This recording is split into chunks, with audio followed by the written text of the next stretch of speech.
Setumpahnya tuan-tuan, kalau kita tidak mendengar ucapannya maka tidak langsung program kita berada ini.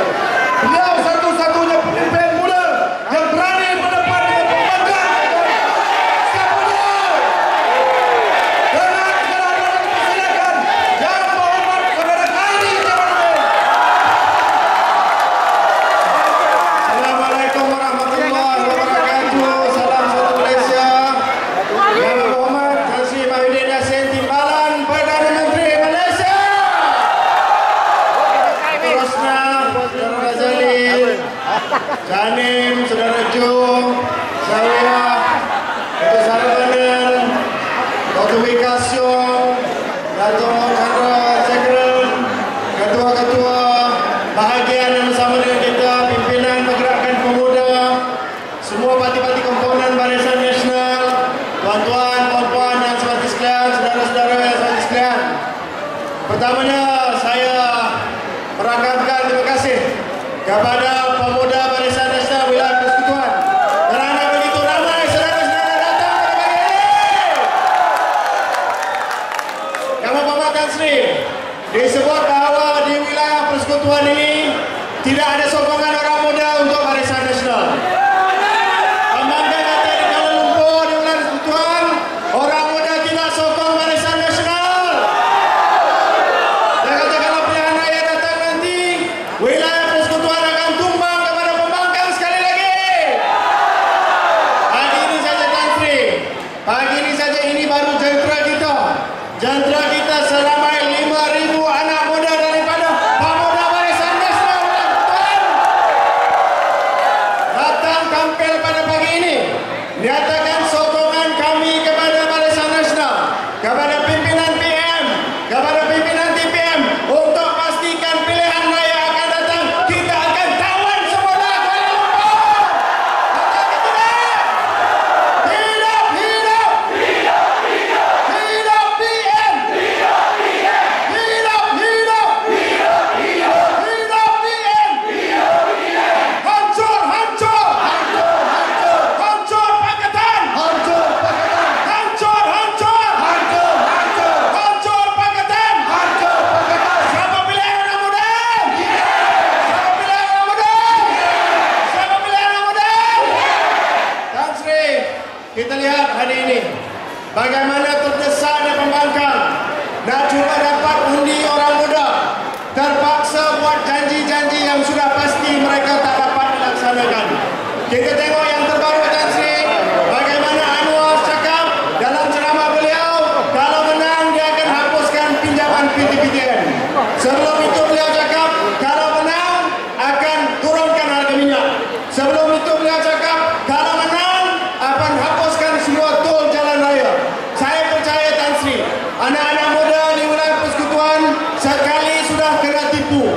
Kita tengok rakan-rakan kita di Selangor. Di Selangor tuan-tuan perempuan, dia cakap nak turunkan cukai pintu. Tak turunkan cukai pintu. Dia cakap nak turunkan cukai premis perniagaan. Tak turunkan cukai premis perniagaan. Di Pulau Pinang, rakyat India menderita. Dia janji kalau menang akan pertahankan kampung Buah Pala. Menang tuan-tuan perempuan, kampung Buah Pala dirobohkan. Itu namanya manusia hipokrit yang perlu kita tolak.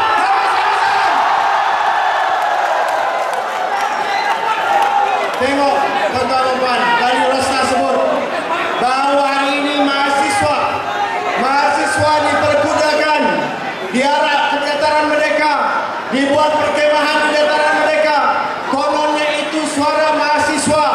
Kita tengok berapa ramai suara mahasiswa, berapa ramai mahasiswa yang keluar ke dataran Merdeka untuk berkemah. Kalau tak silap saya, tak sampai 5 kemah tuan-tuan perempuan. Tak sampai 5 kemah. Kononnya suara mahasiswa nak perjuangkan hapus PTPTN, sokong Pakatan Rakyat. Saya rasa lebih ramai anak muda keluar beratur untuk beli iPad baru. Berapa ramai? 5 kemah. 5 kemah. Tan Sri minggu lepas kita buat di negeri Perak.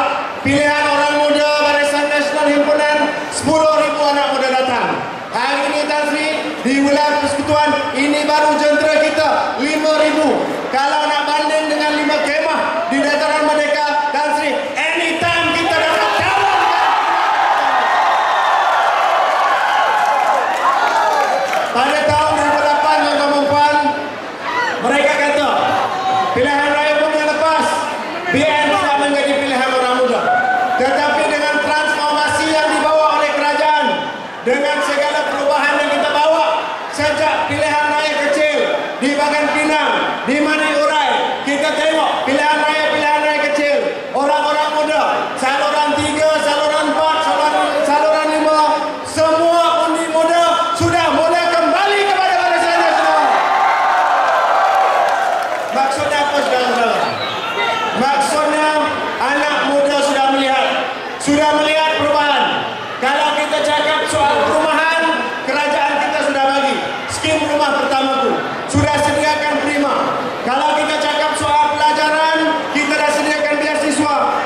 saya nak bagi laluan kepada Tan Sri untuk membakar semangat kita. Tetapi sebelum itu saya nak minta kita sebagai pendekar, kita sebagai wirawati Barisan Nasional, kita keluar daripada Dewan ini. Kita balik